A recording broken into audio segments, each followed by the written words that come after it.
মায়েরা জাগো, তা না হলে দীনকৃষ্ণ ঠাকুর একটা atom. My name is Dinkrishna Thakur, not for Dinkrishna Thakur. I man always human right, freedom of right, have my side.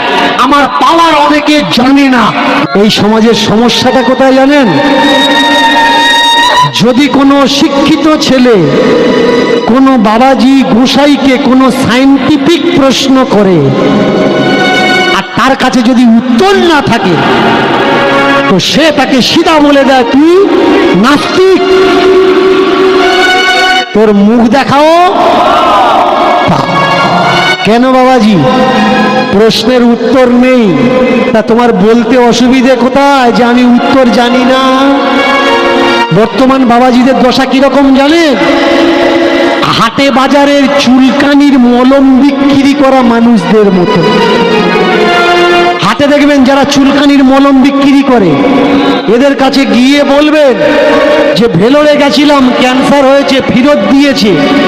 ও তখন বলবে আমি একটা মলম দিচ্ছি, তুই নিয়ে যা, লাগিয়ে দেখ, ফিরে তো এসেছিস, এত দেখেছিস, এইটা লাগিয়ে দেখ, হবে হবে, না হবে না হবে। এরা দেখছে যে হয়েছে ক্যান্সার, এ বাঁচবে না, ক্যান্সারে নেই।